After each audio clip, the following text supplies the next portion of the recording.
Hey everyone, welcome back to Corporate Decoder, the place where we uncover the hidden truths in corporate filings. And today we have Post Holdings Incorporated revealing some new bonus plans for their top brass.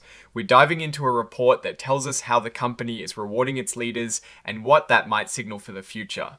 Before we jump in, if you like getting clear and simple breakdowns of complex financial documents, make sure you subscribe.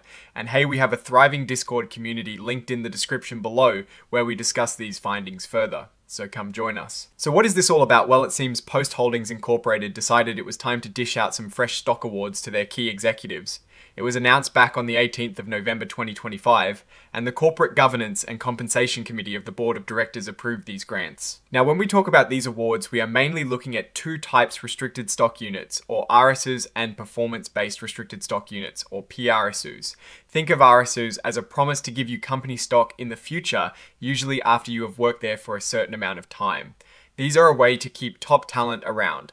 The report shows us who got what and how many. For example, Robert V. Vitale, the president and chief executive officer, received 45,367 RSUs. Then we have the PRSUs. These are a bit more exciting because they depend on how well the company performs. They are not a guaranteed reward. Instead, the executives only get them if the company hits certain goals. In this case, the big goal is the company's total shareholder return, or TSR. This means how much the stock price goes up compared to other similar companies. If Post Holdings performs really well compared to its peers, say in the top 85%, they could get up to 260% of their target award.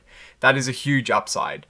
But if they land in the bottom 25%, then they get nothing, zero. This table here shows us the sliding scale for these performance awards. It is pretty straightforward. If the company's stock growth is in the 75th percentile, they get 200% of their target PRSUs. At the 50th percentile, it is 100%, and at the 25th percentile, it is only 50%. This clearly links executive pay directly to how well the stock is doing relative to others, which is a common practice to align executive interests with shareholder interests. These performance awards are looking ahead for the next 3 years from October 2025 to September 2028. That is a decent time frame for performance to play out. The awards will be settled either in company stock cash or other things based on the stock's value at the time. The committee has the final say on how that payout happens. What is interesting here is how they reference previous filings for the award agreements.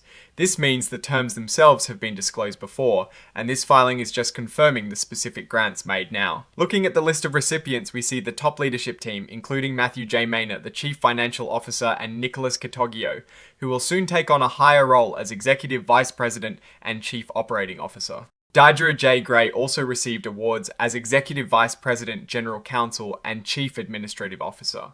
These grants are quite substantial and are clearly designed to incentivize long-term performance and retention of these key individuals.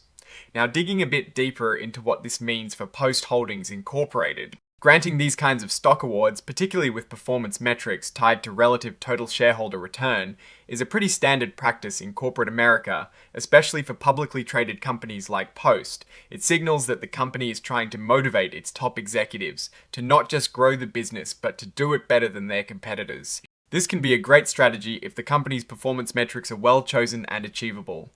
The focus on relative TSR is pretty telling.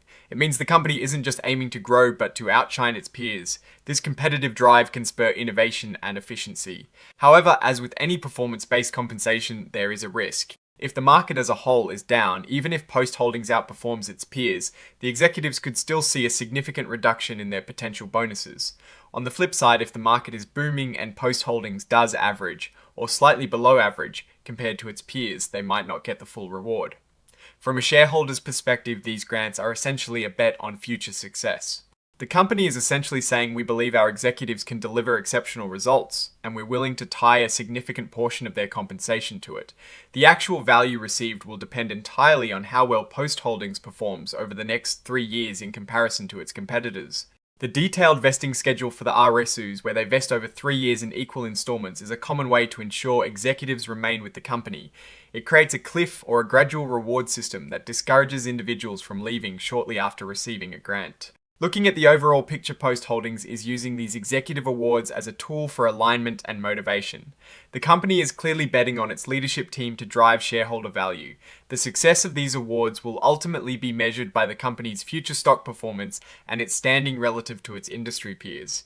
The company seems to be playing a long game, focusing on sustained growth and competitive advantage, which is generally a positive sign for investors. The key will be to watch if the company's reported TSR actually reflects strong underlying business health, and not just market fluctuations or specific industry trends that might artificially boost one company over another.